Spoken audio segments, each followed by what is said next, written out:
French toast is the exchange student that you have like a 3-week affair with. Hey, we can see that you don't have pants on. Somebody hit somebody with a pie. Do something. Giovanni yelling we're out of time as we go off the air. Giovanni yelling a lot of things tonight. And welcome to the Mark It Down podcast. Hello, everybody, and welcome to another edition of the Mark It Down podcast. My name is Nick Cummings, riding solo here tonight.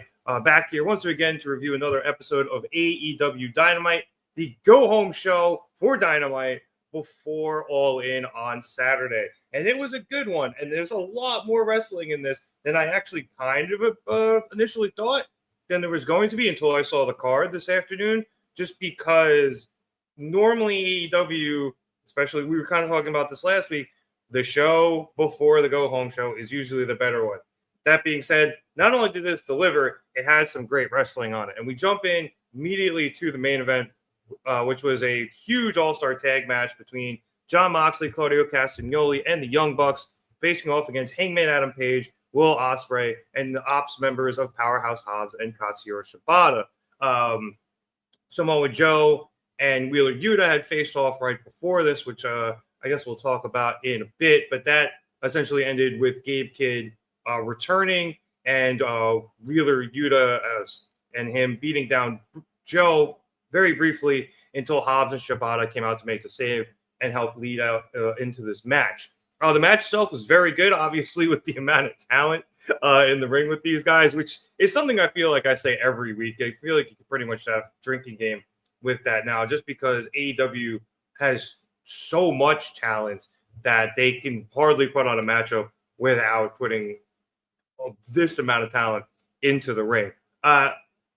Anyway, just to jump towards the end of the match here, I kind of started with a great meat matchup, between Hobbs and Claudio, with Hobbs getting the better of both Claudio and Moxley. Unfortunately for him, though, the Bucks got involved, and he eventually got put through a table between those two guys after taking some assisted super kicks from the Young Bucks out on the apron, and then Moxley and Claudio putting their elbows into Hobbs' back to help knock him over, and then bring him over to the table and putting him through it.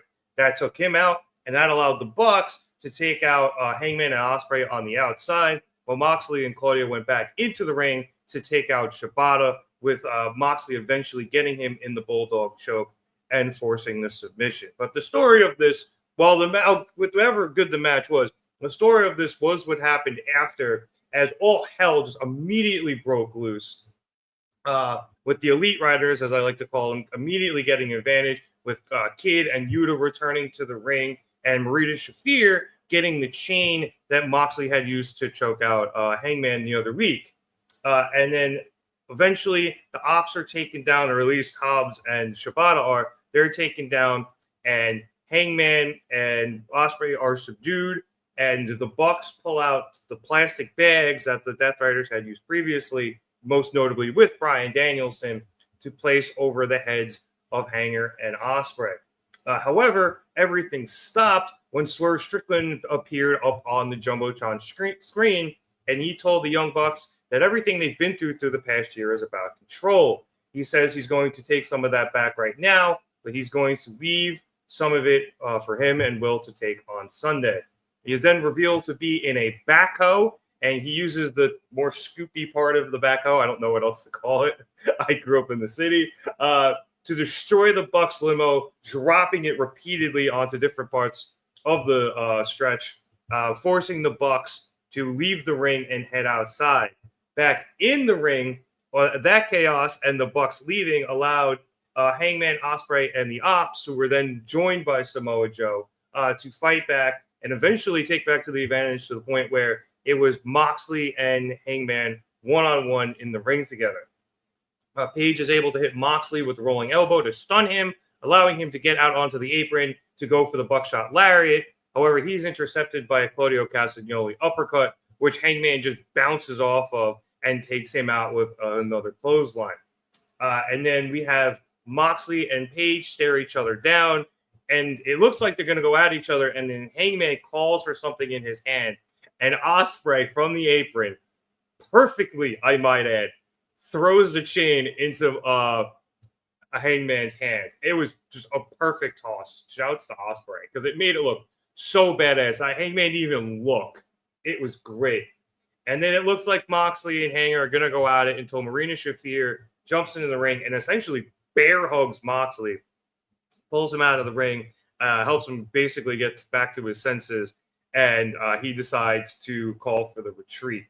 Back outside, the Bucks have gotten to their limo with Nicholas pulling out the "how will we ever financially recover from this" meme, which is hilarious because they didn't pay for that. Tony Khan did, at least storyline-wise. And are surveying the damage to the limo when they eventually see Prince Nana. They start screaming at him that he's going to pay for this and da-da-da-da-da. And so they turn around and see Swerve perched up on the back of a forklift.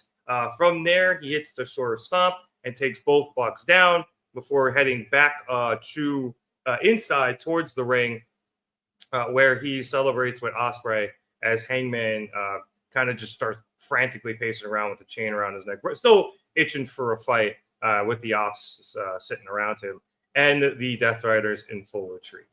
So, like I said, pure chaos here at the end, but you got a lot of cool stuff heading in to All In. I will start with Swerve and Ospreay against the Bucks, where you had Swerve really getting the Bucks' head with this, taking out their limo. They are obviously very pissed. But James's theory of opposite momentum would kind of lead you to believe that this might lead to Young Bucks win. We'll see how everybody feels about that. But I thought it was a really nice, really cool thing to do, especially when they introduced that limo last week. I was expecting it to get destroyed last week. And then they decided to hold it off a week for this week, which I thought was a very smart play. And you got your money's worth out of it, getting 2 weeks instead of just the one. On the other side of things, you had Moxley and Page face off. And also, once the Bucks left, it really became much more of an even fight, especially with the Ops there. And I expect all of the people involved in this tonight, including Kid, to be involved in the match on Saturday. But I think what you really saw is, A, Hangman can defeat the Death Riders, maybe not necessarily by himself, but he can fight through an attack save from Claudio Castagnoli in order to push through and get to Moxley. And B, I did like that there was no, I won't say clear winner of this. Obviously, Hangman was the guy in the ring while the Death Riders were retreating. But I still feel like, they each had the upper hand at some point. Moxley clearly had it until the Swerve thing happened with the Bucks. And then it appeared that Hangman had it for a bit until they eventually were at that stalemate with the chain. And then you had everything, be pulled apart. So I thought that was very smart there. As for the match itself, like I said, very enjoyable. They went much harder than I was expecting them to, considering how many people are on the card for Sunday in these very important matches. So good on them for, actually giving a shit and putting on a very good match. So great segment to close the show. Great segment to go home from Dynamite with 2 All In. So very excited with this. And I'm just very amped up for now, even more ramped up for the Swerve Strickland and Ospreay versus the Bucks match. And obviously, I don't know how much more hype I can get about the main event itself. Let's see. We'll go to the comments here and say hello to Maria. What's going on? Good to have you here. Calling this one of the best go-home shows ever for Dynamite. And I would agree, especially, as I mentioned at the top of the show, the pattern has always been 2 weeks out was a better show. They've had good go-home shows of late, but this was, I thought, especially good. And as Maria says, excellent finish to the go-home show. Yeah. We all knew something was going to happen to the limo eventually. But again, I think them pushing it a week was very smart. And Hangman was going to light it on fire.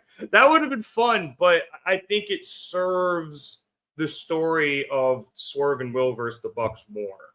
It would have been kind of fun if they all kind of joined together to break it. But I think it was better served the way they did it. But yeah, and Maria saying the Bucks are unfortunately going to win. And I do think, as we discussed last week, it does provide for a lot better stories for everyone involved. It still gives the Bucks that power, which allows them to be these really shitty heels that they've been playing recently, because I think they do a great job of it. And without it, I don't want to say they have nothing, but then they have to come up with something else. And I think at the moment here that it's best for them to keep that.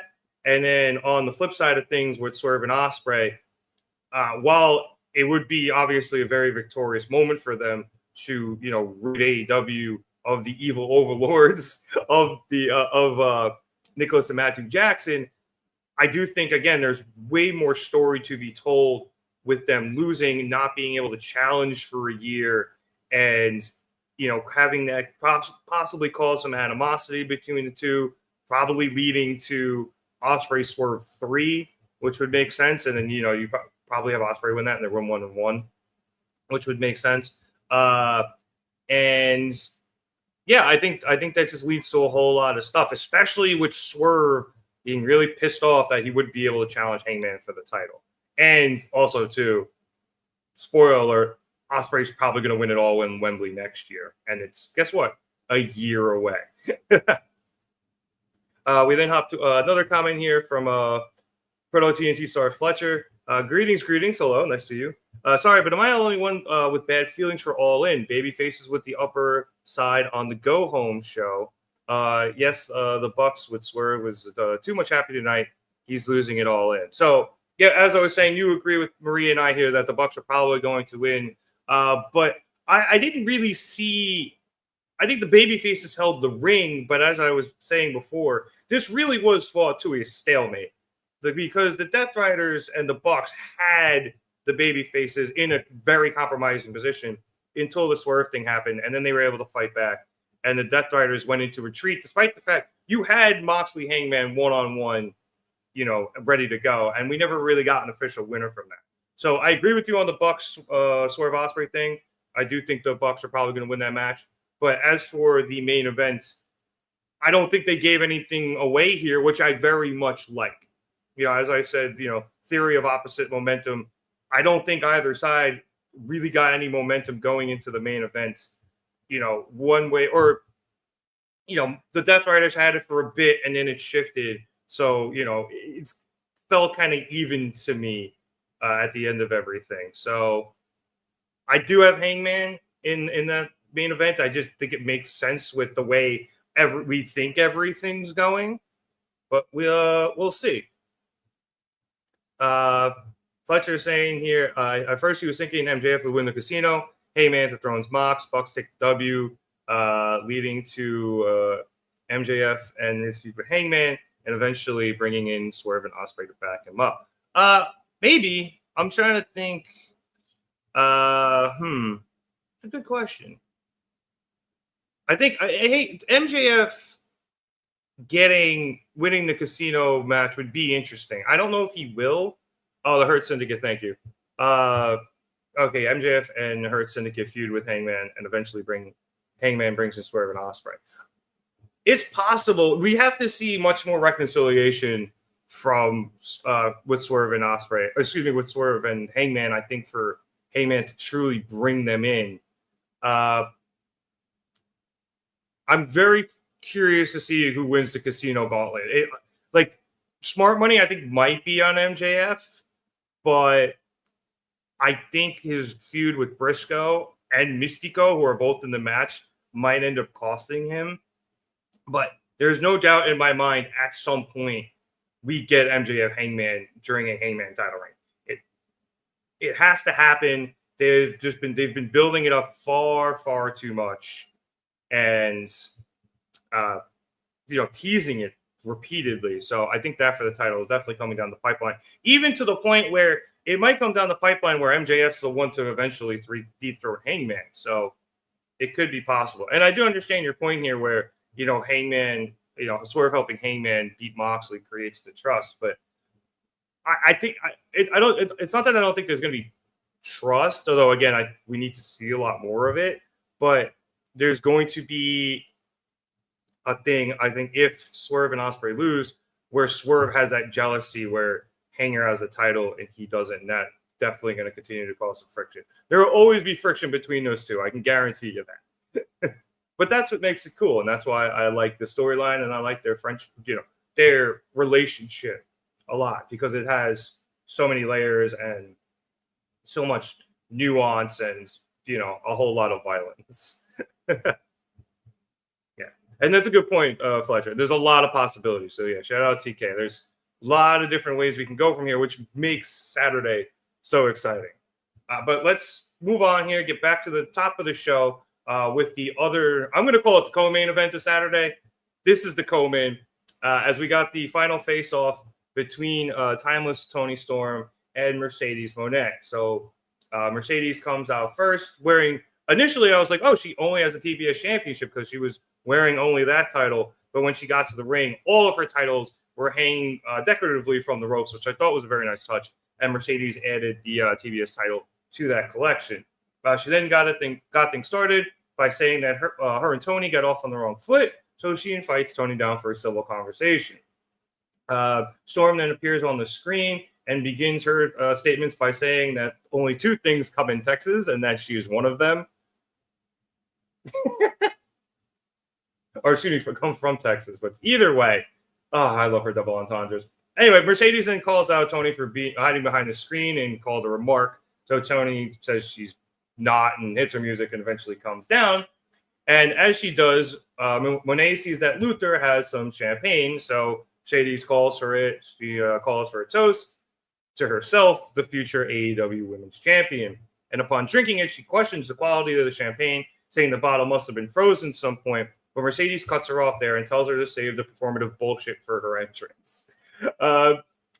Timeless Toni then begins to run down the person she sees in Mercedes as opposed to the person she thought Mercedes was, saying, I think she said faker than a spray tan in a rainstorm and as emotionally deep as a kiddie pool, before asking Mercedes why she is so afraid. Moné responds that she has always been and always will be better than Toni, and that she is afraid of no one. So nobody can stop the Moné train because she is the alpha, the omega, and everything in between. Toni then tells her that legacies don't exist and that they're all going to die at some point and be forgotten. So life is only about moments. And at some point, Mercedes will realize that she is afraid of an ordinary life as opposed to Toni, who is afraid of an ordinary death.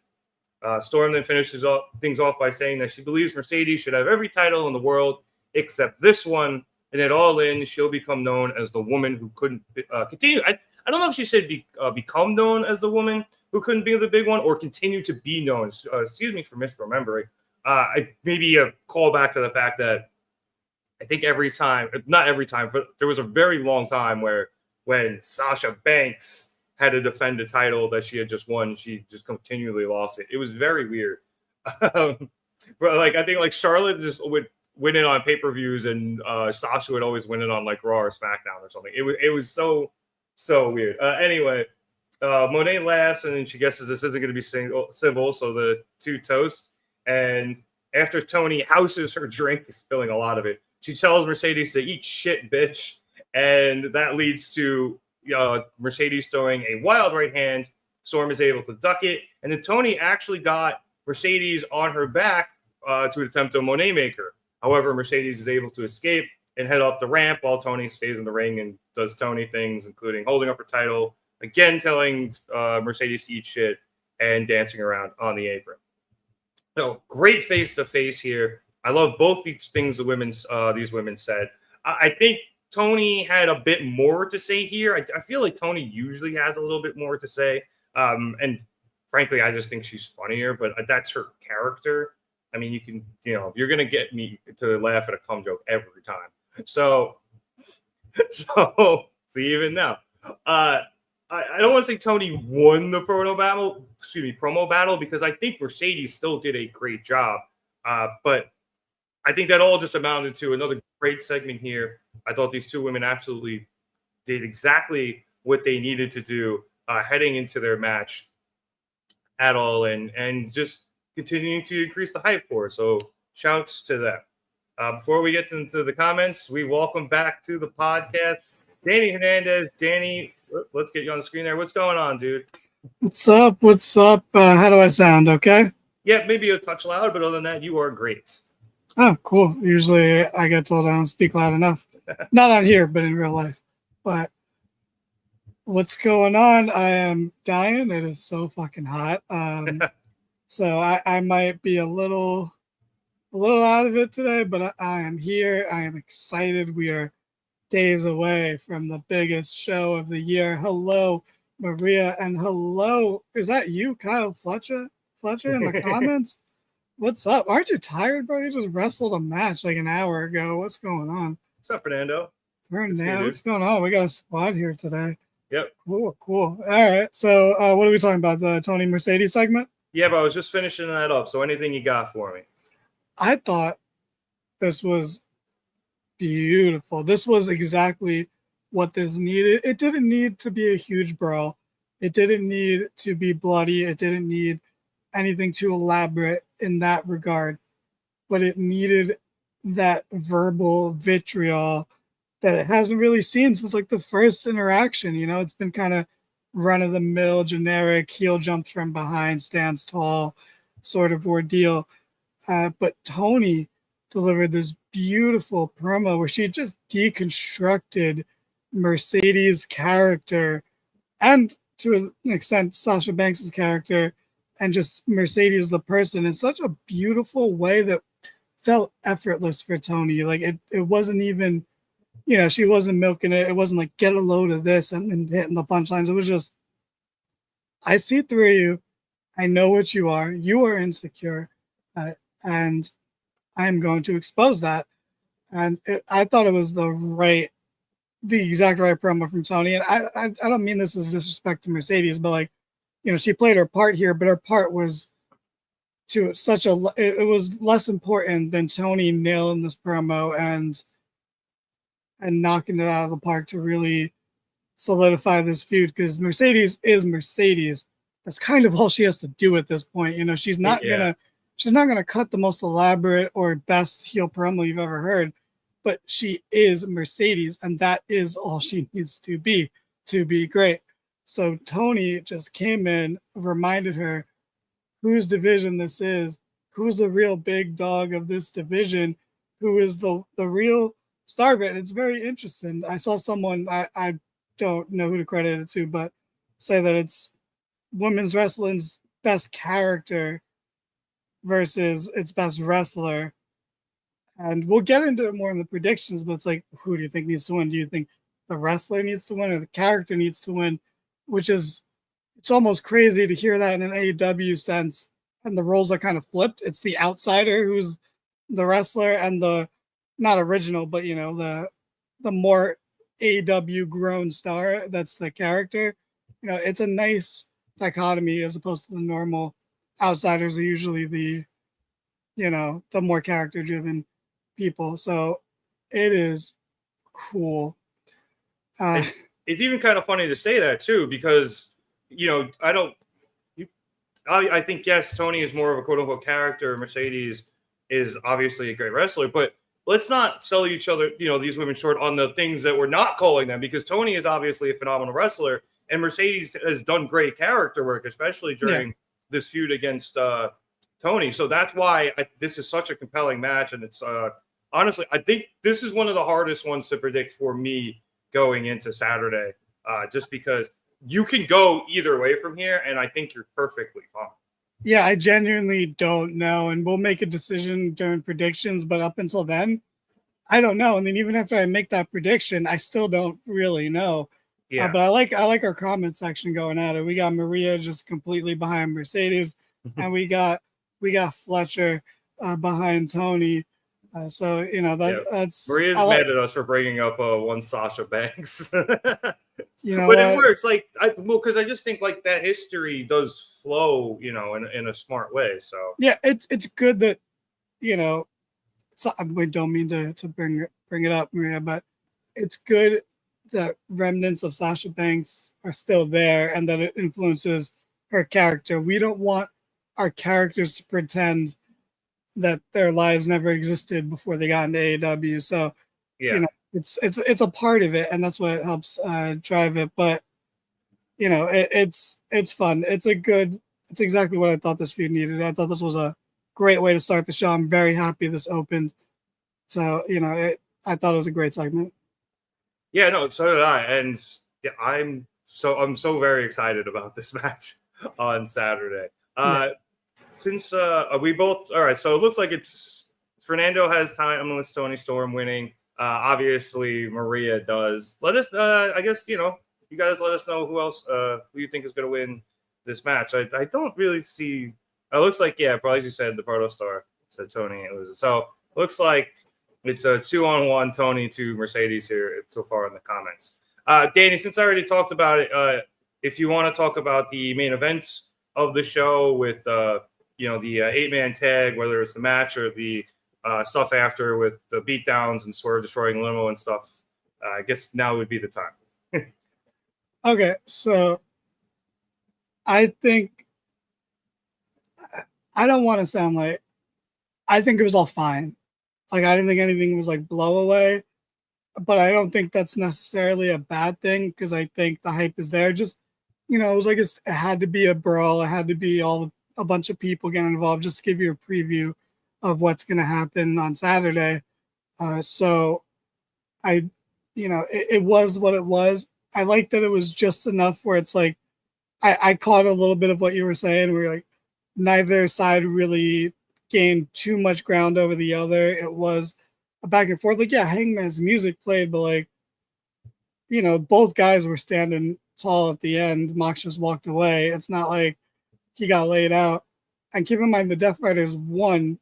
So they still had more, I think, momentum coming out of this. So if you're going by wrestling logic and that's what's keeping you sane going into Saturday, that is the hope to hold on to.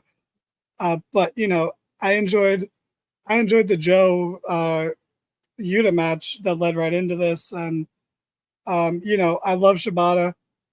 You know, he's there to eat the pin or the submission in this case. But, like, there's just something I love about Shibata in AEW. Like, he's one of those guys that came in and I'm like, he has a place. He slotted into that place and he's like great. He's good in it. And I really enjoy him. So Shibata is like one of my guys. He would be in the best friends if that was still a thing. But he is effortlessly cool as well. Yeah. Yeah. So he could have been if Joe didn't adopt him, he would have been a conglomerate, you know. So like he was set no matter what.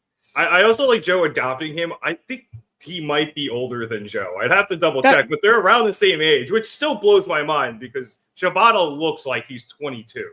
Yeah. If you were like he's 28, I'd be like, yeah, that makes sense. Like, yeah, you know, if you were like he's 34, I'd be like, oh wow, okay, looks good. You know, if anything older, I'm like, oh, there's no way. It was him, Tanahashi, and Nakamura who were, you know, the new three musketeers of New Japan. So they all came up in like 2002, which is insane considering, you know, Tanahashi's knees are destroyed and Nakamura is doing okay, but I feel like he has lost the step. Shibata, granted, was out for a few years, so maybe he's got, you know, a little more tread on the tires, but I think he by far looks the best of the three of them. I agree, but let me put the brakes on what you just said. Nakamura has not lost a step. He put the steps down himself. Okay, he didn't lose them. He knows where they are. He placed them down gently and then got on his surfboard, and that's fine. If that's the life he wants to lead, that's fine. I support him. I will just never invest in him again because I don't want to be that person that's like push Nakamura in 2025. He also had a lot of like legit MMA fights / like work shoot MMA fights back, you know, during the Inokiism days of New Japan. So he legitimately used to get the shit kicked out of him because he had no idea how to actually fight, and then he went on to wrestle a 20-year career. So, but yeah, overall, solid go home segment. Nothing too crazy. None of the go home angles were too over. Besides, obviously, Swerve with the, you know, destroying the limo. I would like Swerve to not do the Swerve stomp off of everything. I don't think it looks good off of everything. A lot of things looks good off of. Didn't think it looked good in this one, but it wasn't high enough. That's why the back of a forklift isn't exactly, you know, very high up. And Joe doing it to two people for him, I also feel like is a little more difficult, especially outside on Black Zone. Yeah, where he can't really fall to the ground completely for his own safety. So Yeah, and the Bucks safety as well. yeah, but yeah, it was what it was. I think that one was the only over the top one, which is good because it leans into our theory of them losing to the Bucks. Yeah. So I think all the momentum was in the right place, and yeah, solid stuff. But there's still, we'll see what happens on Collision. I don't think anything Death Rider related is going to happen, but still, you never know. Maybe a promo too, like something like pre-recorded backstage, like after what happened tonight. Maybe something with the Bucks as well, flipping out about the limo. But Fernando's got the right idea here. This just leads into the Avengers Endgame finish that we're going to get on Saturday, and he's predicting we get Eddie Kingston and Darby appearing. I think both of them. I think Darby's a solid bet. Eddie, I just don't know about his health, but the repeated appearances of Gabe King, who was involved in the match where he got hurt, lead me to believe that I think we're probably going to get Eddie to take out King, and then that probably leads to a match at Forbidden Door. That would be my guess. Yeah, I could see something like that. Also, just like, for all the Darby truthers out there that think the story doesn't end unless Darby is the one to beat Mox for the title. One, go fuck yourself, like politely, please, please go fuck yourself.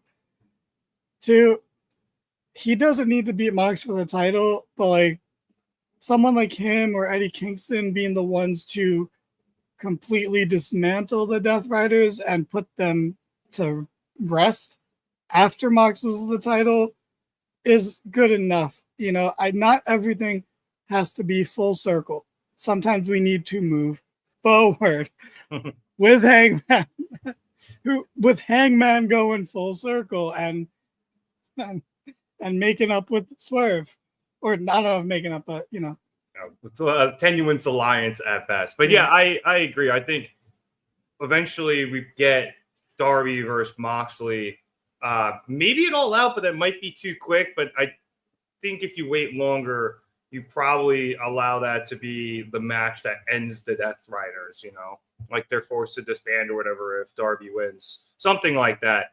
And then I was talking eventually maybe, because I don't know if he wins the Casino Gauntlet, but maybe you have MJF beat Hangman for the title down the line, and Darby finally beats MJF for the title. I feel like that's a takeover. Yeah, probably. I feel like that's a pretty good, two champions out look at everything. So that is my very early prediction of where Tony's going with all this, but who knows? I've been dead ass wrong before.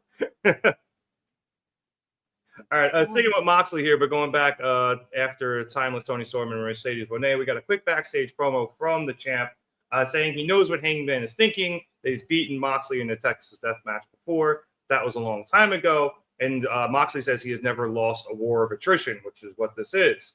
He questions Hangman can outlast him, if he can hold the line against the pressure of everyone counting on him.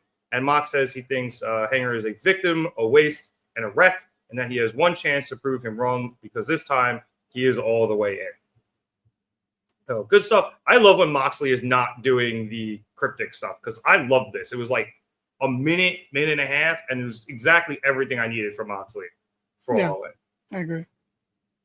After we saw the Bucks roll up in their limo, we went to our first match of the evening, which was Bandido and Brody King against Konosuke Takeshita and Kyle Fletcher. Obviously, that carny piece of shit Don Callis came out with his family members, along with Lance Archer, and he unfortunately had to be on commentary. Can I give my summary of the match, and then you give the actual summary of the match? Sure, yeah. I was just going to do the end, but yeah, do the summary, and I'll take care of the end. This match was just taking 4 of just the coolest guys in the company that you just love to see every week. That every time they're in a match, you're just like, yeah, this is fucking cool. I'm so happy to see this. I love watching Brody King wrestle. I love watching Takeshita wrestle. I love watching Kyle Fletcher wrestle. I love watching Bandido wrestle. Side note, I feel like I haven't seen Bandido not in black in so long that I was kept being is this really Bandido? But such a just a match full of just guys you're always happy to see wrestle, just doing fucking sick wrestling that's hard to not love. That's my summary of the match. Did I miss anything? No, I mean, that's exactly what this was. I'll just, cover the end where Brody got taken out on the outside when he missed a splash into the barricade. So Fletcher hit him with a haluva kick and sent him into the crowd over the barricade itself. And then back in the ring, Bandido went for a 21 plex on Takeshita, but Takeshita countered it. So Bandido hopped up the ropes and then did a backflip to Fletcher on the floor before getting back up on the apron, going to the top rope and going for, I imagine, the 450. But Takeshita picked him out of midair before picking him up and hitting the Raging Fire to pin the champion and pick up the win. And obviously, Danny, that is notable because Takeshita will be facing Bandido for the title at Supercard of Honor this weekend. So very interesting to see the challenger pin the champ. James's theory of opposite momentum says now that Bandido is going to win the title, even though I still think Takeshita is going to win it, because if you have that title and presumably Kyle winning the TBS championship off of Cole, you bring more gold back to the Don Callis family, and I think it just helps that faction. Oh, yeah, excuse me. I say TBS? Yes, the TNT championship off of Cole. Bring more gold back to the Don Callis family. Yeah, that makes sense. I mean, I wouldn't mind Bandido retaining because then Takeshita can move. He could chase, the unified title or even potentially the world title. But if you want to delay that, you give him the ROH title for now. And that's, that's not a knock on Bandido or anything. It's just, where ROH is at the moment. But, I'm just happy to see these guys wrestle on TV. I was thinking watching this match that when is Buddy Matthews going to be back? I want to see Buddy and Brody versus the Hurt Syndicate so badly. Like, please come back soon, Buddy. You are missed.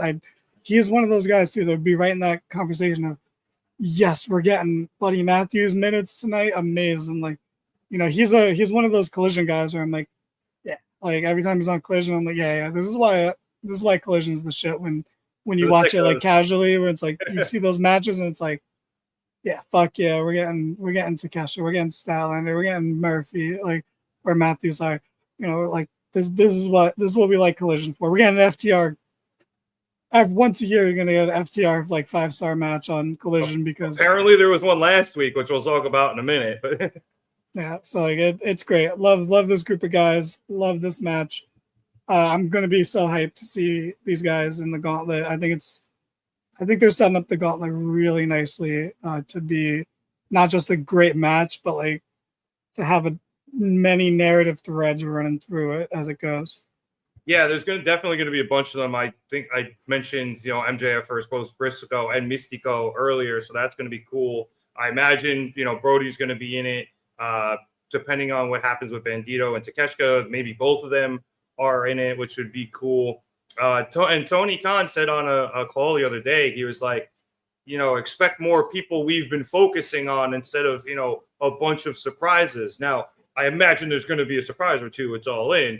But I think you're right. I think it's going to be a lot more of their guys and girls, for the women's one too. But in this specific case, a lot more of the guys where they're focusing on their stories and you can tell those stories and continue those feuds in that match. Which is perfect. Yep. And to your point about watching, just all the cool people on Collision, Maria saying Bandido is a very underrated luchador. And you're right. He's awesome because he can do all the flippy shit, but he is so strong that it makes his moveset awesome. And then I think good comp here for Maria calling Brody Bam Bam Bigelow 2.0. Yeah, and like that's a compliment. And if you don't understand why that's a compliment, you're too young. Like that's it just is what it is, and that's fine that you're young, but also gross. That's a great comp. I agree. Good point, Maria. Go study the tape. And as you mentioned, Buddy, hopefully his ankle's healing up a bit better than it was. That's why he's been out so long. His ankle's just not healing. All right. I can relate. Moving on. Speaking of FTR, we got a quick promo package from their opponents last week on Collision, the Outrunners, and apparently their opponents tomorrow too. And the youngest men alive were responding to their loss to FTR, saying this won't be the last time FTR will see them. And they were really able to show what they are, that they're not just, these characters, like they can actually go out and wrestle. To the point where this got enough buzz where I'm actually might try to go back and watch it. Apparently, this is very, very good. It was very good. It definitely, I don't mean this is a knock. It's the best Outrunners match you're probably ever going to see. And that's not a knock. It really put them on like, you know what? If they're going to invest more equity into these guys, I'm okay with it if they're going to perform like this. It was a really good match. And this video package was good too. I think it's very tricky to lose and then have a video package about it after and have to hype yourself up. But I thought this struck a really good balance of being we lost, but we showed who we are. We showed that we can hang. That you haven't seen The Last of Us and this isn't over. So I thought, honestly, for a lower card feud kind of going on, you can't ask for much more than this. This is delivering way more than if you told me this a month ago or 2 months ago. This was what was going to be happening. I'd be like, fine. But no, it's actually been really good.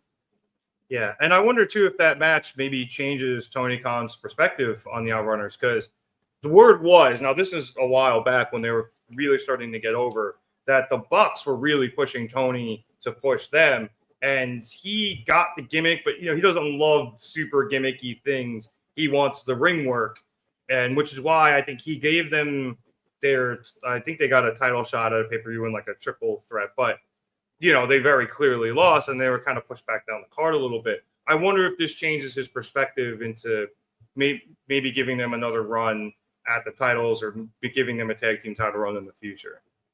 Yeah, maybe. I don't know how the tag division is going to shape out, but I think they put themselves in good standing going forward. Yeah, definitely. And sticking with this, after we came back from commercial, we went to a backstage interview with FTR and the Patriarchy, as they will be teaming up to face off against the Outrunners and the team I forgot. It might have been Top Flight. I genuinely don't remember. They only showed it twice the whole show, and I missed it both times. Anyway, Renee asked about their upcoming match on Collision tomorrow, and Christian starts things off by saying he's very excited to work with FTR as their accomplishments are too long to list. He knows FTR will bring their best, as the Patriarchy always brings their best, and mentions to FTR that maybe if they scratch their back, that the Patriarchy will return the favor when they become AEW World Tag Team Champions. Big Stoke then gets on the mic and says that there's been a number of injustices against FTR recently, most namely being that FTR isn't in the match at All In for the tag titles, but none of that is Christian's fault. Still, they're going to be at All In watching and waiting, and as far as the back scratching thing, they'll have to see how things all shake out tomorrow. Now, I want to quickly apologize to Maria, who's been telling me for the last 2 weeks that Christian and Nick Wayne will be in that tag title match. And I was like, I don't think so. They need to build them out more. I think it'll be at All Out. And then they're in the match. So, Maria, you were right. I apologize. I was wrong. But, yeah, then this was just kind of to facilitate what we were just talking about, that 8-man tag tomorrow on Collision. I love Christian. He's so great. He just delivers classic old school heel things. He's trying to connive with the other heels and he's buttering them up with the whole, you guys are great. I can list all your accomplishments, but I don't have 25 minutes to go on. Just buttering them up and then doing the you scratch my back, I'll scratch yours.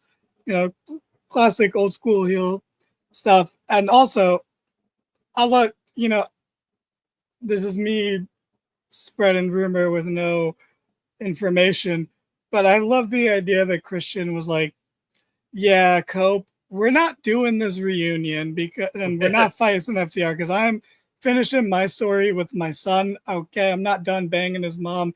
I'm not done raising this child to be an adult, and I'm not done kind of paying attention to Kip Sabian. I saw that people weren't liking you a few months ago, and people were really, really turning on you. I saw that. I don't want any of that, Cope. You keep all that. I'm going to keep doing what I'm doing because people like what I'm doing, and fuck the idea of turning face. I'm staying heel. Go fuck yourself, Cope. For real this time. Christian's the man. I know. I think he's right in the fact that they should finish out this Nick Wayne thing, just because he's developing so well. I almost feel like if you cut this too early, I don't want to say it'll hurt his development, but it might hurt crowd reactions and set him back a little bit. So I think Christian's right here, surprisingly. I don't know if surprisingly, when has he been wrong? No, all right, maybe not surprised. Well, just because you would think, you should get to Edge and Christian reunion as quickly as possible, but no, in this case, it should be delayed. So he's absolutely right in this situation. What's surprising about it is that the veteran isn't taking the easy nostalgia route and is instead continuing the hard work of getting the story he's been working on to come to a natural conclusion. So that is the surprising part. And shout out to Christian. He's to speak like a young person, Christian knows ball. Yeah. He does. And I also think too, there is a path there where you eventually have Nick maybe with Kip Sabian turn on Christian, and then Cope makes the save, and you can do it that way and have them reunite and help Nick and Kip get even more over. There you go. So there's a path here. But I understand the delay, and I don't even know if Copeland's healthy yet. So, there's a lot of room to play with that, and I'm happy with the way they're doing it.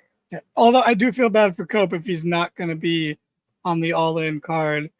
I don't know. It just feels like Casino Gauntlet return? Yeah, maybe. I was just about to say something along those lines, so maybe.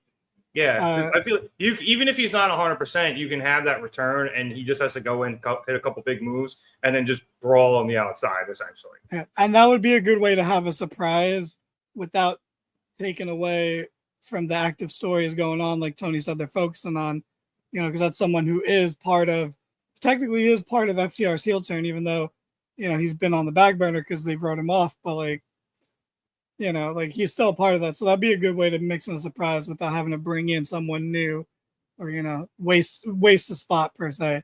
So yeah maybe.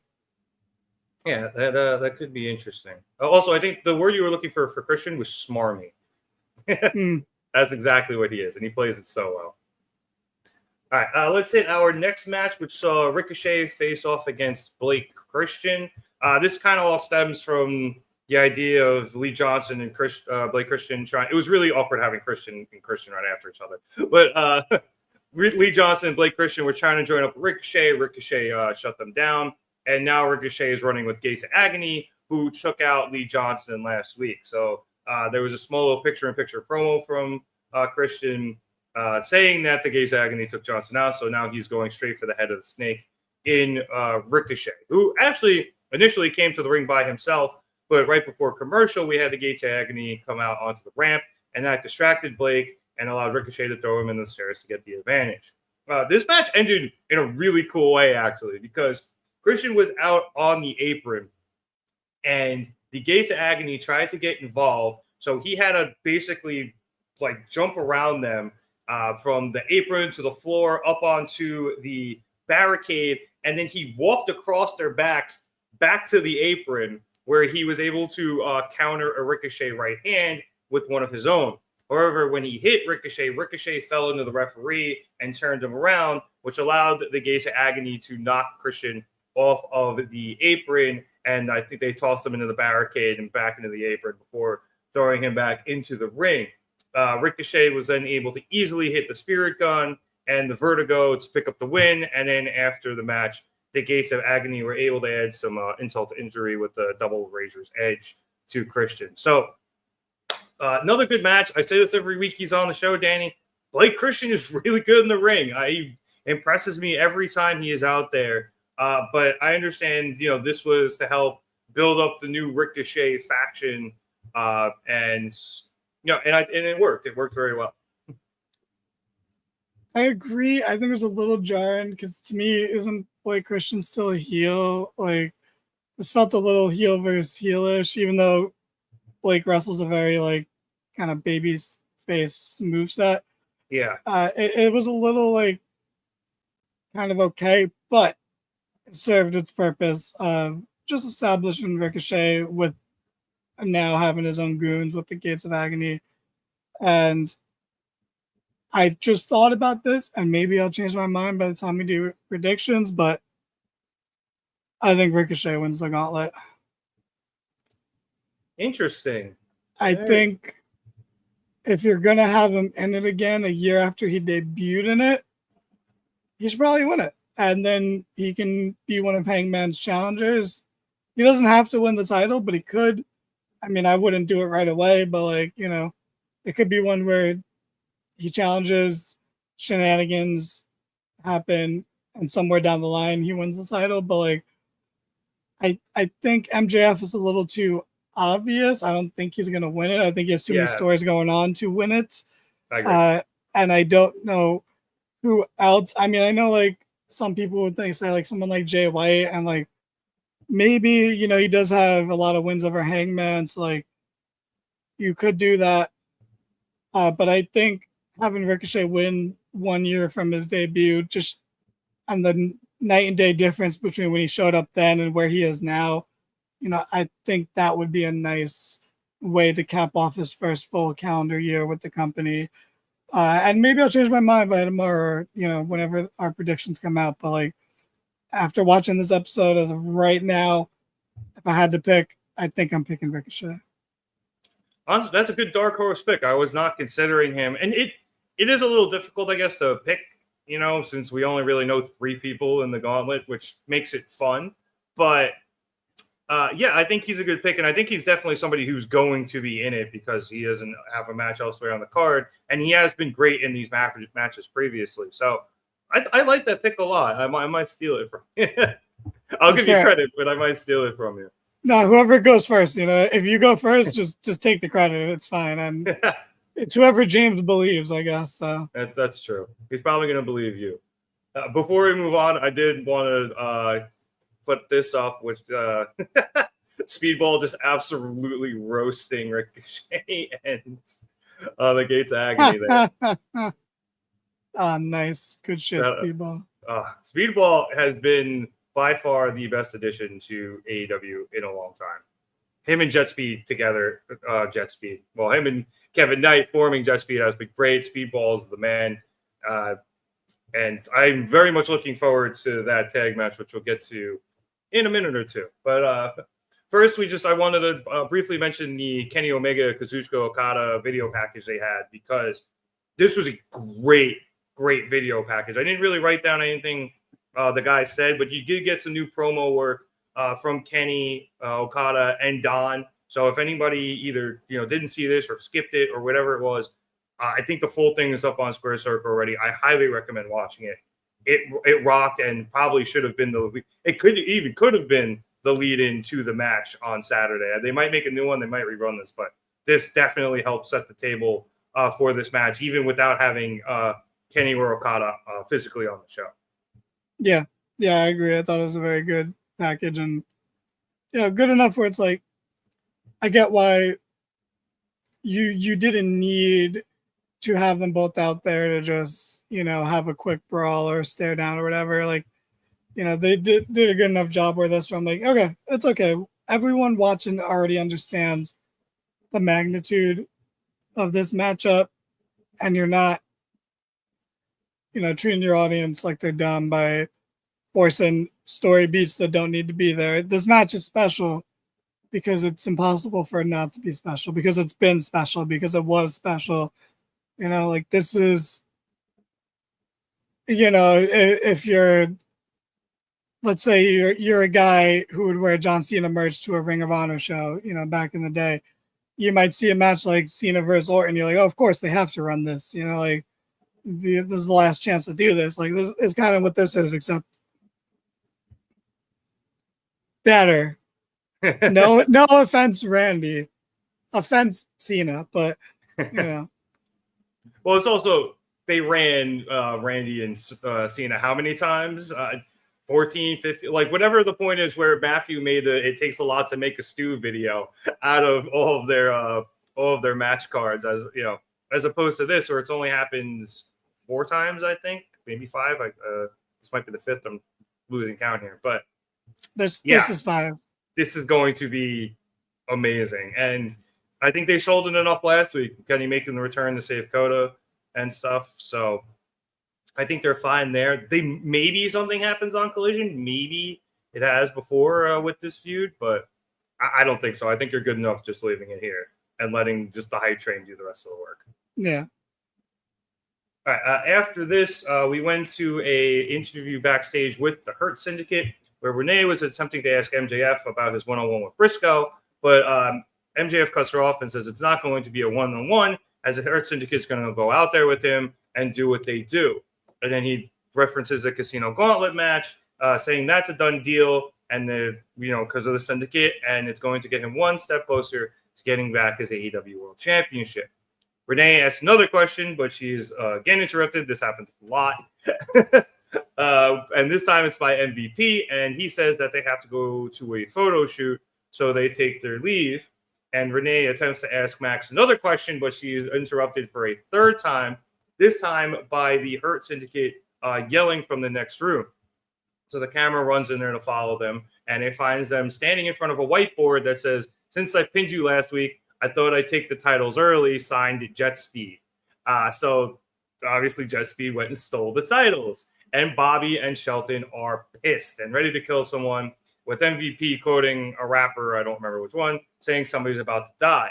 So they're about to leave and go handle business. And MJF walks in, and he tries to suggest that they handle the Briscoe business before handling, the business with the titles. But MVP cuts him off and says they're going to handle this business while Max handles the Briscoe business on his own. Renee then walks in and finally gets a chance to speak, saying the one-on-one talky talk will be coming up next, while MJF has a look on his face somewhere between like nervousness and almost like abandonment. It was very interesting. He's such a good actor. It's great. Danny, do you want to talk about this? Or you want to just roll right into the next segments? It's all kind of one thing. I'll just address it quick because I thought it was really fun. I think everything you said about MJF is a highlight of how he handled this, of how he approached the interview in his normal cocky MJF way. It was disrespectful to Renee. It was like, okay, let's get your stupid questions over with. But then as the segment devolved, Renee got hers back at the end and got to MJF even lets the interviewer stand tall when the time is right.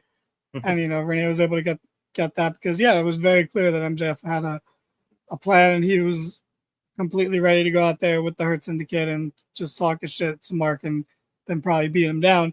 And things did not unfold that way. Also, apparently, Kevin Knight has pretty good handwriting. That's good to know.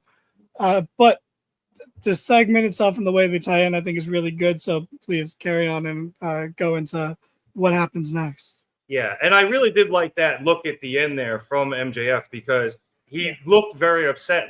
He's like, wait, this is supposed to be the thing together, and you guys are leaving me to handle your shit when I've been helping you with your shit this whole time. And now the second I need the help, you guys are gone. And we know how MJF feels about being abandoned by his friends.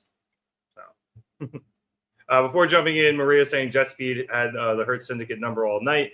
That they did. And MJF is the best heel promo in the business. Definitely, an argument could definitely be made for that. I think, Dan, you mentioned Christian earlier. I think I would put him on that list, especially he's doing some of the best work of his career. So he's definitely up there. No, who's not up there? Well, you can't see him. Anyway, we then went into the talky talk between Briscoe and MJF. And MJF started off by making fun of Briscoe and Texas by doing one of these here accents before telling Mark that coming at him is as dumb as coming at someone with rocks who's holding a machine gun. So he should go back to Delaware where, and I'm paraphrasing Max here, don't kill me, Mark. He can continue to feed his 98 inbred children with his chicken feed. Briscoe then responds that what MJF needs is a good old-fashioned country ass whooping, but that is a Saturday thing, and today is Talky Talk Day. And somehow the crowd just continues to chant Talky Talk because that is now over. Mark says that Max tried to run him down, but he's very proud of his country roots since he has busted his ass for every dollar in his pocket. And while MJF might be the quote-unquote rich guy, Mark himself says he has been given plenty of riches like his family. Meanwhile, Max is bankrupt, which is the word of the day, because Max has no soul. Briscoe says that he knows what MJF is going to do next. He's going to talk some dumb shit about his brother but he's prepared for it all week, so he tells Max to go after. However, MJF says that he would never say anything bad about his brother, calling him one of the best wrestlers and human beings of all time. But he says he does pity Jay as he looks down upon Mark, going from one of the greatest tag teams of all time to an absolute joke. Max says that if Jay could be down here tonight, he knows what Jay would tell Mark. He would say, chicken, it shouldn't have been me in that accident that night. It should have been you.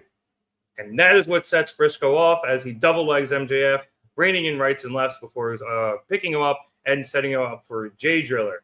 However, before he can hit it, the music of the Hurt Syndicate hits, and they come down to try to make the save.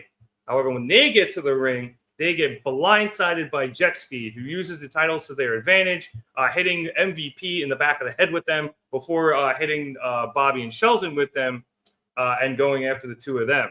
As MJF runs into the crowd to escape Briscoe, who followed him through there, Jet Speed absolutely takes it to the Hurt Syndicate, taking out Bobby before focusing on Shelton and throwing him into the steps. As the two of them work Shelton over, the Patriarchy comes out to pick the bones of MVP and Bobby, throwing MVP into the barricade, and shout out to him for actually taking bumps tonight, before hitting multiple concertos onto Bobby's leg.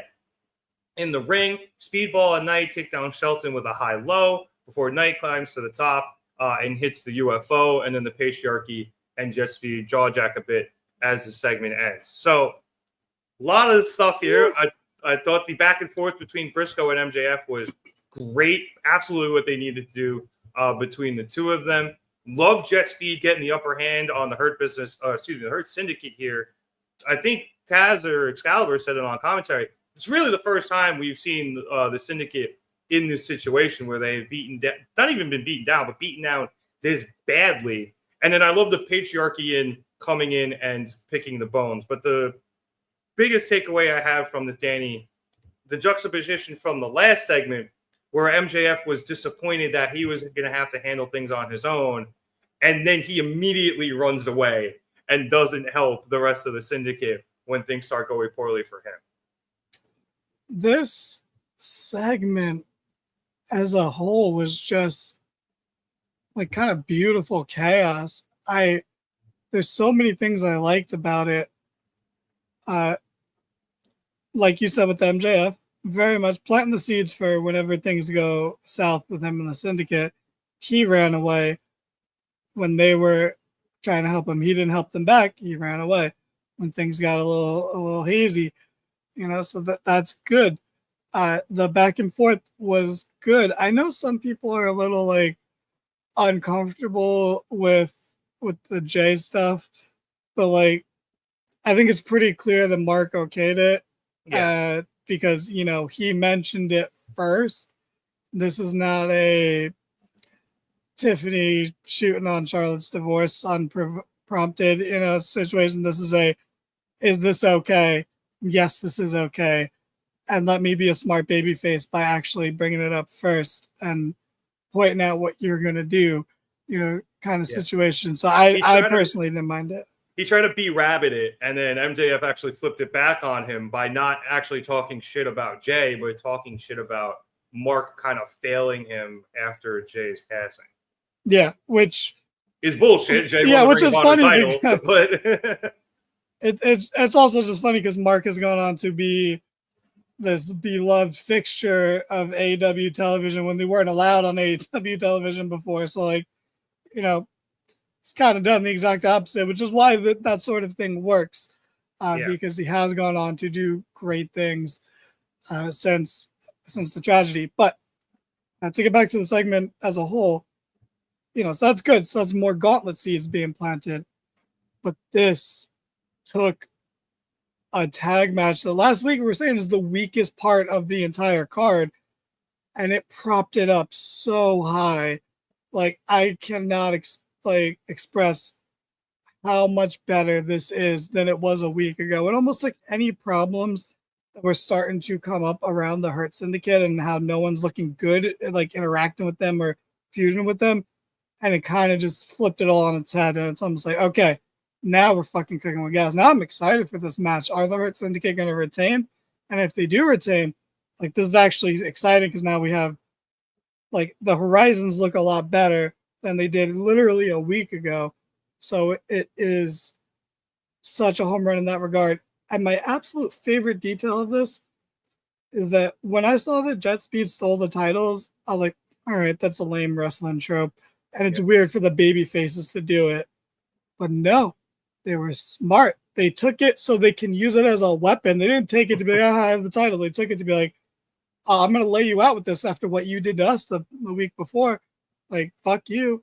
I'm going to use your titles and lay you out. That's the most smart thing a babyface has done in a while. And they've been doing a lot of smart babyface things in AEW in the past few weeks. But, like, this is up there. This is like, all right, these dudes are going to beat our ass because they're giant, brolic-ass dudes. All right, cool. We're going to level the playing field. We're just going to use their titles against them. And then, of course, Christian just comes moseying on down. He's like, I'm going to do a concerto on the knee. So now we have that extra drama going into the match. Will Bobby be able to really be the hot tag guy he normally is? Will he be able to hit those power moves? Will he be able to defend the titles? This is very exciting. I also appreciate MVP taking a bump, like you said. One thing I noticed, and it made me laugh, it's not important, he didn't let go of the cane while taking the bumps. He held it the whole time. It just made me laugh because I noticed it. I was like, that's so stupid. It made me laugh. Even getting thrown into the barricade, he's still trying to defend himself with it. But no, I agree with everything you said. This match has turned. I was still excited for it, but I was just excited because of the wrestling of it, because I thought the two teams who were booked at the time were just going to have a good match. But they have added so much more emotion behind it going into coming out of tonight, because you've literally doubled the number of viable tag teams in, as challengers in a week, which is great, because we've talked about it ad nauseum now how weak this division is at the moment. Like you said, they made Jet Speed look incredibly smart. First playing the mental games and then using the titles as the weapons, and then of course, as you said, Christian is Christian, and he's going to be great. So yeah, I thought the the talky talk part of this was great. Maria, I think, made a good point here, saying it was uncomfortable but still very entertaining. So yeah, and that's what I think they were going for. Yeah, exactly, and that's what it was supposed to be. And then you turned all right, Maria's just on fire right now, to turn what a lot of people thought was a very uninteresting match into an incredibly interesting one, and not just something where you're going to be like, all right, this is going to be a good wrestling match. Like, no, like, I want to see what happens now. There's a lot of storyline going into this. Christian and his son trying to win the titles. Jet Speed really bringing it to the Hurt Syndicate. Can Bobby wrestle, as you mentioned, with this bum knee? Will FTR get involved? Yeah, there's a possibility now FTR does get involved. So there is a lot of threads that can be pulled for this match. Whereas last week it was just, yeah, these guys should have a good match. It'll be fun and probably get lost in the shuffle of a match of of a card of good to great to unbelievable matches. Exactly. All right. After this, we actually just went straight. I was going to say straight into another match, but yeah, that wasn't a match. That was just a brawl. But it was a 4-way for the number 2 spot in the All-Wins Women's Casino Gauntlet match, since that hadn't been determined yet. As we saw Megan Bayne, Melo, Queen Aminata, and Thekla all face off. I will jump to the end of this match, where after Bayne got taken out by a tie KO and half rolled out of the ring, was half pulled by Penelope Ford, who was with her at ringside, and Anna Jay was with Ty at ringside.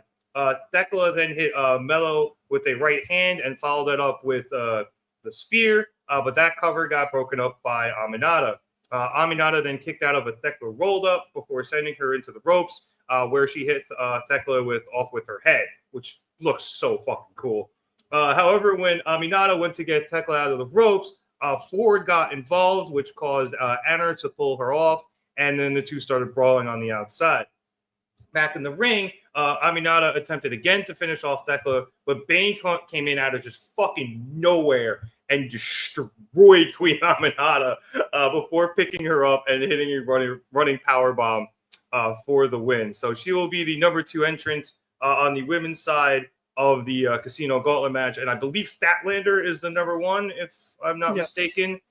So that is going to be a fun matchup to start off that match. But Danny, this was good. It was actually really good. It started a little bit slow for me. Just it felt a little clunky as the women were feeling each other out, and you kind of had two sets of feuds going on at the same time. So those women were kind of focused on each other. But after it came back from commercial, actually, it was really when they all hit the top rope spots heading into commercial.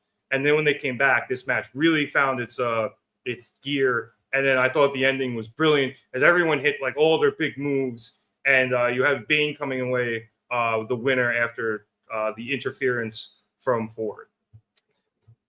This match was awesome. You are correct. I do want to jump straight into the comments, though. Maria saying this was an excellent match, which it was. And then she also said, I think Queen Aminata takes too many losses. She's better than this. Aminata right now is in, we talked about this last week with the men's division, but she's kind of in that spot we see a lot of guys in, like a Brody King or so, where they're in a lot of matches right now. They're featured heavily. They're not winning these matches. But not all of them. They will make, if they get over enough in this time, then they're going to start winning those matches. And then they're going to start having more actual programs and feuds. And Aminata is in that position in the women's division right now. And she will 100% be further up the card in like 2-3 months than she is now. She's in that phase of, okay, you're going to be featured. You're not going to be the person winning, but eventually it will start to be about you. So she's right there. So I think everyone's getting on the Queen Aminata train, and understandably so. She's been awesome. But this is one where like we got to see it through, because we've seen this, we've seen this with the Fletchers and the Brodys of the world and in the men's division, and she is just the women's division's version of that right now, where it's gonna start to be about her pretty soon, and it's gonna be great when she does. Her and Thekla have this insane chemistry where I'm like, bro, what did she do to you? Why do you hate this small girl? Like, I was like, you were abusing her. Like, it's so good because it really makes you question. I'm like, do they have heat?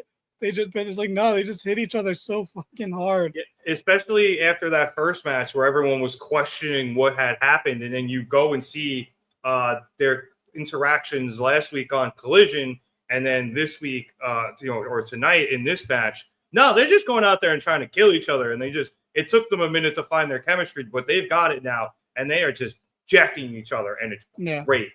And this match was so fun. Like, I'm a big fan. I'm not going to pretend I knew much about her before she came in, but so far I've been a big fan of Thekla since she's come in. She's been doing good stuff. She just has... I heard she's batshit crazy and hits really hard, and so far both things have come through. yeah, I like the way she moves around during her entrance. Like, it's very, like, you could see that energy and that craziness from the get-go. Yeah, it's like I like her so far. So far, so good with her. Her alignment with the Spooky Girls, we'll see how that pans out. But I'm a fan of Bayne winning because you don't want to forget about Bayne, and I don't think she has been forgotten about. It's just not about her right now. So she's still winning her matches when she's having them, but it's just she's not at the forefront. But this puts her in that conversation, and I don't think any of the one or two entrants in the gauntlets are going to win per se. But to be the most featured people in the match is still important. And there's a reason Statlander was the number one entrant in both women's gauntlets so far. It's because she's the fucking best, and she's going to be the base of the match that, she's going to be the ring general getting everyone going. But, those two starting off, again, we talked about with the men's. We have it with the women's, not to the same extent because, of course, it's AEW. But, we have so much history. Bayne's been in the company for 5 months, and 60% of her history is with Chris Statlander. So, like, you have that to start off. That's good. That's something people recognize. You see the two of the biggest, most muscular women going at it. Who's not going to enjoy that? Who's not going to pop for that? Yep. We have Ty and Anna Jay with their business with Megan Bayne and Penelope Ford. That'll be one of the threads. Thekla and Aminata, I'm sure, will be another one of them. And Willow. Yeah, and Willow, who conspicuous by her absence. here because I think she's so heavily involved in the main event stuff that like it's almost like her wrestling career is on the back burner. Not, her focus on the division is on the back burner because she's so heavily invested in the main event scene. So we'll her and Stat, we have to have something to tease what I think will be their final interaction in the main event where they make up and or things come to blow. But I'm excited for the Gauntlet, and I thought this was a really fun preview of it. And maybe because we don't know everyone else that's going to be in it, but we know pretty much anyone that was in the qualifiers is going to be in it if it gets that deep into the lineup. So we'll see what happens. But I thought this was a really fun match, and no complaints here about this. And it was a good build for the Gauntlet. Yeah, sorry, I was just checking. I saw Willow wrestled last week, and she did pick up a dub, which was cool. And then it was also involved Statlander watching and Yuta coming up to her again. So there's still all that kind of lurking too with Will. I don't think she'd be in it, but it'd be interesting to see Marina Shafir in the Casino Gauntlet. That would be very cool to just see her do something other than just be Moxley's lackey, or even if it's just to play mind games with Statlander would be cool as well. But yeah, or like even something like she wasn't in it, but then she sees that Willow's in it and she just jumps an entrant and takes their spot. Yeah. Kind of thing. Like sorry to whoever that would be the person getting jumped, but like that, anything to have a show long narrative, because there's multiple matches that do affect the main event that'll happen earlier in the show. And if you want to have that also happen in one of the women's matches, the Gauntlet is the way to do it. 100%. Yeah. One more note on this before we get to some of the comments here. This is now the second match in a row Bayne has won with this running power slam. So I like the idea of adding a new finisher for her, because it seems like most people in AEW have more than one, and it seems like they're building this one out to add to Fate's Descent. So good idea out of them, I think. And winning back-to-back. And it looked really good. Yeah, she looks great doing it. So whoever thought of that, bravo. Brilliant idea. Just to get some of the comments real quick, Maria saying Megan Bayne versus Chris would be an awesome women meet match. We've gotten it twice now, and maybe 3 with tags. So they've had matches, but I think they could use a legitimate blow off match, just because I feel like Ford and occasionally Willow just keep getting involved, and it's just been most of the endings have been a mess. Well, it's just been Bayne winning. They need to have a stip match for Chris to get a win, but also to kind of protect Bayne, sort of thing. So I'd be down for one more meet lady match. Yeah. We're also saying that she's agreeing with that. It's a great finisher, the power bomb for Bayne. She's also saying Athena needs to be on All In. It's her hometown. I have to imagine she will, at minimum, be in the Casino Gauntlet. Well, yeah, she'll be in the Casino Gauntlet. I know a lot of people are upset that she's not defending the Ring of Honor women's title at All In and instead doing it in a Supercard of Honor. But now she'll get 2 times to be able to wrestle in front of her home crowd. So I think that's pretty cool for her. And shit, have her, if she loses the Ring of Honor title, she should win the Gauntlet match. I'm calling that now. So let me pitch just a random booking idea. So Chris and Megan are going to start fantastic. They already have great chemistry. The power buffs are going to power buff at each other. The next entrant, whoever the smallest woman in the division is, they have to be the third entrant. And they have to just get tossed around by them for the whole time until the fourth entrant comes out. And the fourth entrant should be Athena. But whoever's the smallest person, is it Billy Starks? Billy Starks, whoever it is. You could have Billy go out there, get ragdoll for a few minutes, and then Athena comes out, and they take it to Chris and Bayne until Athena kind of eventually, quote unquote, turns on Billy. Yeah, so I don't know. That's just my idea. Where I'm whoever the smallest person is, put him in at number 3, and absolutely Athena needs to be in this match for God's sake. Well, because I was thinking the smallest person might be Thekla, but I don't think you want to put her in that position. That being said, Bayne fucking tossed her over the ropes during this match tonight. She weighed nothing. So it does kind of work, but I think she's way too good to be put in a position where she just gets ragdolled. Well, there's that. All right, let's wrap things up here because after this match, we went to commercial and then came backstage for an interview with Thekla, and Renee was attempting to ask her about possibly being the Casino Gauntlet match, what she might do if her number gets called. But before she can answer, because Renee can't ask any questions tonight, she gets attacked by Queen Aminata, and the two brawl until security pulls them apart. At which point, Renee starts, going into, the promo for the Casino Gauntlet match. However, she gets interrupted again, but this time it is by an absolutely crazed Mark Briscoe, who comes over and starts ranting in barely intelligible English that he got exactly what he wanted from MJF because he knew Max would say something stupid. So now he's fired up and he is going to kill MJF come Sunday. And this was so good that it completely broke Renee. She was laughing her ass off. That or she just loved it. Either way, it was great. The pull-apart brawl was violent as fuck. And then Briscoe coming in. So this was like maybe 45 seconds total. And it was unbelievable. Like, what a great use of time there from these three people. And Renee. Yeah. maximizing the minutes. Yeah, or in this case, your seconds. The only thing we have left to cover, we briefly touched upon it, Danny, was Samoa Joe versus Wheeler Yuta. Just to run through the ends, after biting Joe's ear and attempting an O'Connor roll, Joe was able to reverse that and flip Yuta to get so that Joe had his back, and that allowed Joe to quickly lock in the Coquina clutch and force Yuta to tap out. And then, as we talked about earlier, Gabe Kidd came out to help Yuta attack Joe until they got run off by Shibata and Hobbs. But I just wanted to give the props here for this match because it was short, but I thought it was a very good technical showing. Like, I kind of really liked watching Yuta fight this technical match against Joe because I feel like I haven't gotten that type of match out of Joe in a while.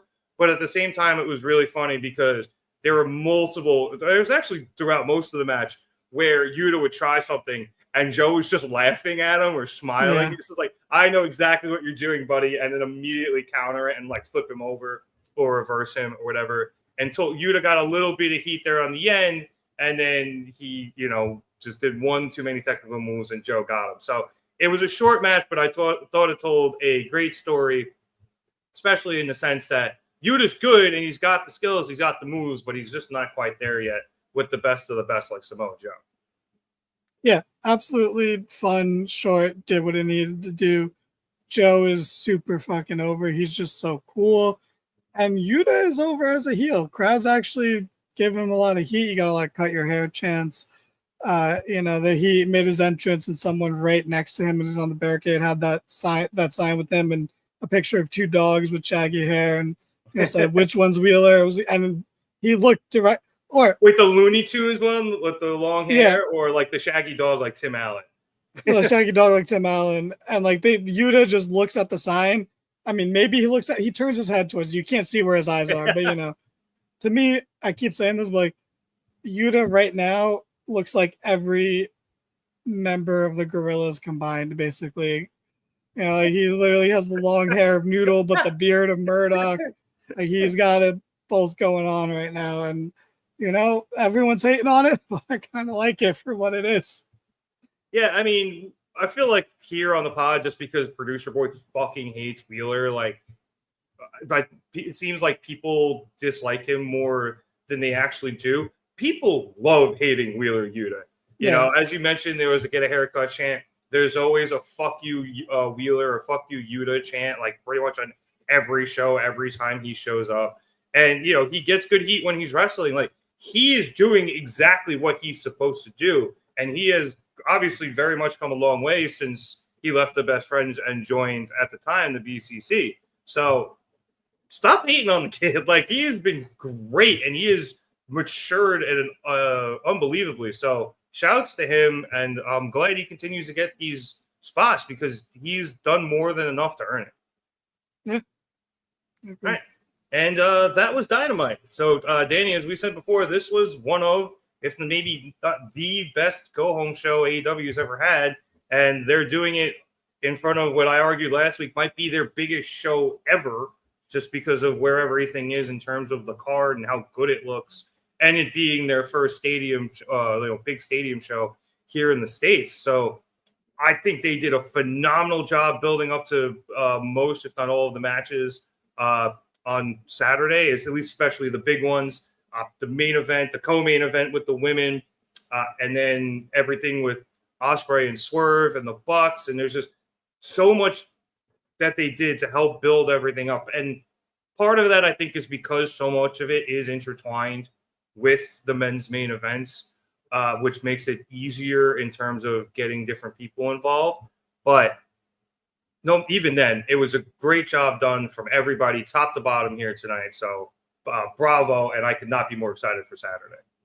Oh my God, yeah. The show flew by. It was so easy to watch. Like, everything was good. Everything felt like it was building towards the show.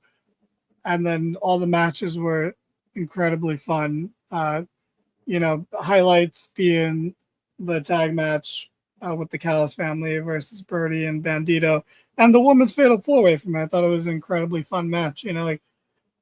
Everything on the show felt purposeful and effective. And yeah, I'm so excited. Like, I'm exhausted now, so my voice isn't portraying it, but I am genuinely so excited for this Saturday. Nervous, very nervous too, but very, very excited. I cannot wait. Yeah, me neither. I am thrilled. It's going to be a very fun Saturday. There's so much wrestling on Saturday, so much wrestling this weekend. And then I also have a huge party I have to go to after All In. So my Saturday is going to be awesome. But I think out of everything, All In has had by far the best build.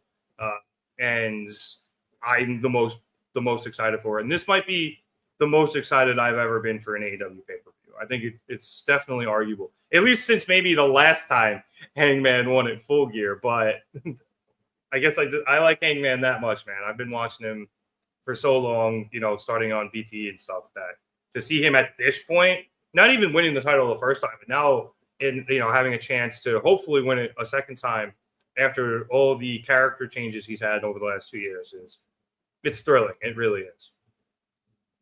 All right. So on that note, I would like to thank everybody watching us here at the Market Down Podcast. We'd appreciate it if you like to subscribe. If you like the video, let us know that you're enjoying what we're doing and we can continue to do it. And if you subscribe, you continue to get all the great stuff here at the pod. We will be most likely doing a prediction show for All In. I think Danny definitely wants to do one, so at minimum, he'll be doing it. And I might be busy tomorrow, sorry. We'll talk about that later. And then we will be live Saturday after All In.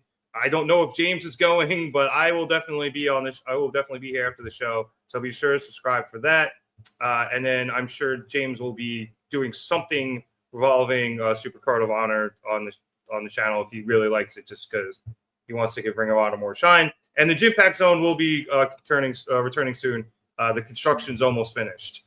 If you want to check us out on any of our social media stuff, Twitter, Instagram, Facebook, TikTok, or Blue Sky, and you're here on YouTube, you can check it out all in the description below. All those links are down there. If you're over on Facebook or on Twitter, want to follow us in some other places, Twitter is at marketdown_pod. Instagram is at marketdownpod. YouTube.com/marketdown3665. Blue Sky is marketdownpod.bsky.social. Or just search Market Down Podcast in the search boxes of any of those places, and you'll find us. And especially if we are at the show, we'll do our best to get you guys some good content from Texas. So, Danny, you got anything before we get out of here? Please, Hangman, please. I don't think I can say it better than that. So, for Danny Hernandez, my name is Nick Cummings. Thank you so much for watching us again at the Market Down Podcast. Have a good one, everyone. And as Danny always says, be nice animals.